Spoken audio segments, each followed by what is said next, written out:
ব্রেকফাস্টে এই যে 1 কাপ ছাতু করে নিয়েছি, মানে ছাতুর ঘোল করে নিলাম। ভাত, আলু সেদ্ধ, একটা কাঁচা লঙ্কা সেদ্ধ করে নিয়েছি, আর এখানে সেদ্ধ ডিম আছে।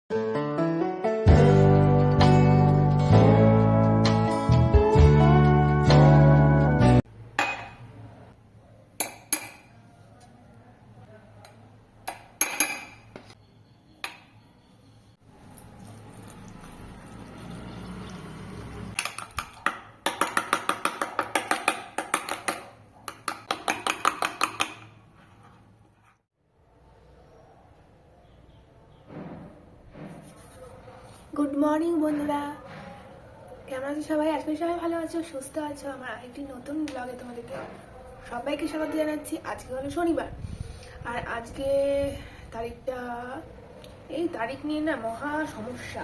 তারিখ তো আমার মনে থাকে না। যাই হোক, খুব ঠান্ডা পড়েছে। এখন কিন্তু 11টা 10 মতন বাজে। ভিডিওটা এখান থেকে শুরু করলাম। আজকে তেমন কিছু দেখানোর নেই, শুধু একটু গল্প করবো। আর এখন একটু খিদে পেয়েছে। ব্রেকফাস্টে এই যে 1 কাপ ছাতু করে নিয়েছি, মানে ছাতুর ঘোল করে নিলাম। তো এখন একটু ছাতুর ঘোল খাবো আর তোমাদের সাথে একটুখানি গল্প করব। তো চলো ভিডিওটা শুরু করি। জানি না কি দেখাবো, কারণ আজকে রান্না বান্নার ওরকম কিছু নেই। যা আছে ওই দিয়েই আজকে হয়ে যাবে। আগামীকাল রবিবার, তো রবিবার রান্না করা যাবে, বর বাড়িতে থাকবে, তাই জন্য রবিবার রান্না করবো। আর এই সোয়েটারটা তোমরা সবসময় দেখো আমি পরে থাকি, এটা আমার ঘরে পরারই সোয়েটার। তো এটা আমি সকালবেলা থেকে এই স্নান করা আগে অবধি পরি, তারপরে খুলে রাখি, আর পরি না, কারণ তখন আর দরকার পড়ে না। সকালবেলাটাই খুব খুব ঠান্ডা লাগে, তো তখনই পরি।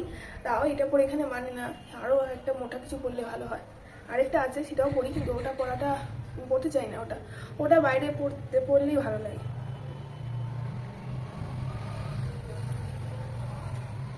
নুনটা বেশি দিয়ে দিলাম কিনা বুঝতে পারছি না।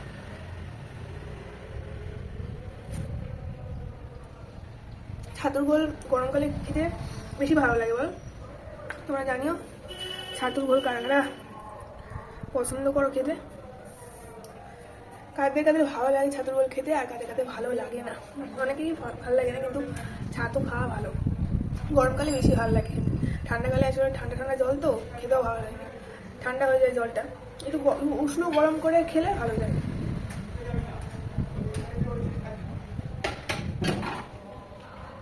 চলো আমি একটু খেয়ে নিই, তারপরে দেখায়। আজকে তো ওরকম কাজ নেই। দেখি আজকে ঘরটা ঝাড় দিয়ে, সবগুলো ঘর ঝাড় দিয়ে মুছতে পারি কিনা। কেন প্রতিদিন আর হয়ে ওঠে না, এই ঠান্ডার সময় না প্রতিদিন এই কাজটা আমি করতে পারি না, খুব ঠান্ডা লাগে বলে। তাই জন্য আজকে দেখি, আজকে সময় আছে, সেই জন্য দেখি আজকে আলু সিদ্ধ ভাত খেয়ে নেবো। আমি ডিম দিয়ে আলু সিদ্ধ ভাত আজকে দুপুরে খেয়ে নেবো। আর রান্নাবান্না অত করবো না, আগামীকাল করবো। আর এখন শুধু ঘর ঝাড় দিয়ে ঘরটা মুছে নিয়ে দেখি।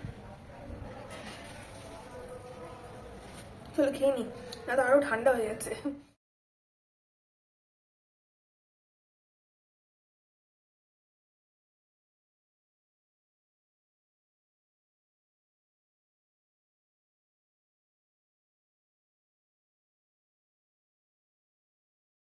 কটা ফ্যাসা মাছ ছিল, তো 4টে মতন ফ্যাসা মাছ আছে এখানে।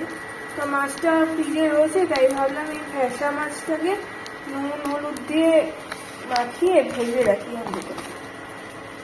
তো এটা ভাজাই খেয়ে নেবো। কালকে যদি ডাল করি, ডালের সাথে এই মাছ ভাজাটা খেয়ে নেবো। সর্ষে পোস্ত দিয়েও করা যেত, একবার আগেরটা মানে আগেরবার করেছিলাম। আর বাকি 4টে পিস আছে, ওইটা আমি এমনি ভাজা খেলাম। মাছগুলো তো ঠান্ডা, বাবা রে বাবা, আমার পুরো হাত জমে যাচ্ছে গো। উফ, মাখাবো কি হাতে, মানে আমার অবস্থা খারাপ হয়ে যাচ্ছে মাখাতে গিয়ে। বের করে গেছিলাম, কিন্তু তাও ঠান্ডাটা রয়েছে, কি আর করা যাবে। কাজ তো করতে হবে, তাই না? কাজ করতে গেলে তো জলও ধরতে হবে আর ঠান্ডাটাও ধরতে হবে। আরে বাবা, হাত পুরো জমে গেল। এবারে জলে হাত ধোবো, সেখানেও ঠান্ডা।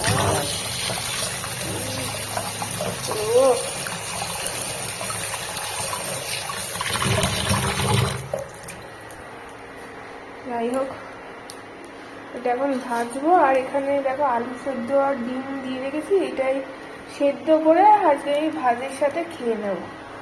এখন এখানে তেল দিই, ভেজে রাখবো মাছটা।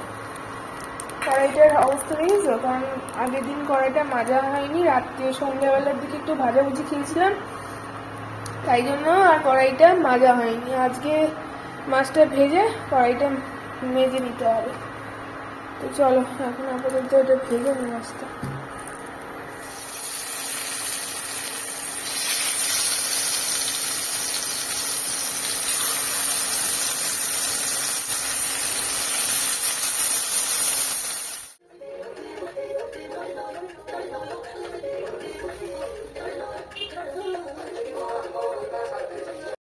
তো আমার এখন তো রান্নাবান্নার কাজগুলো তো হয়ে গেছে মোটামুটি। এবারে আমি ঘরগুলো ঝাড় দেবো, অনেক দিন পরে দিচ্ছি, কারণ প্রতিদিন সব ঘর ঝাড় দিয়ে মোছা খুব মুশকিলের পর্যায়ে পড়ে যায় আমার পক্ষে। তো আজকে ভালো করে ডিপ ক্লিন করে ঘরটা মুছে ঘরটা ঝাড় দিয়ে নিচ্ছি। তো চলো আপাতত এই কাজটা করে আবার তোমাদের সাথে কথা বলবো।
Much later. তো চলো বন্ধুরা, এই তো গরম গরম ভাত নিয়ে নিয়েছি, এবার আমার খাওয়ার সময় চলে এসছে। ভাত, আলু সেদ্ধ, একটা কাঁচা লঙ্কা সেদ্ধ করে নিয়েছি, আর এখানে সেদ্ধ ডিম আছে, এখানে ফুলকপি আলুর একটু তরকারি আছে। এবারে এর মধ্যে দেবো এই যে ঘি। ঘি তো গলিয়ে নিয়েছি, কারণ ওই যে শক্ত হয়ে গেছিল। ঘিটা দিয়ে দেবো। এইবারে ভালো করে মেখে খাবো। শীতকালে এরকম জিনিস দেখলেই জিভ থেকে জল চলে আসে, তাই না? চলো আমি তাহলে খেয়ে নিই। খাবার রাখলে ঠান্ডা হয়ে যাবে এখনই। তো অনেকদিন পরে এসব খাবার খাচ্ছি, তো এমনিতে তো আমি খাই না এগুলো, বেশি কমই খাওয়ার চেষ্টা করি, কিন্তু আজকে যেহেতু আর কিছু রান্না নেই তাই জন্য এটাই খেয়ে নিচ্ছি। চলো তাড়াতাড়ি খেয়ে নিই আমি, এখন জিভ থেকে জল পড়ছে তোমাদের, তাই না?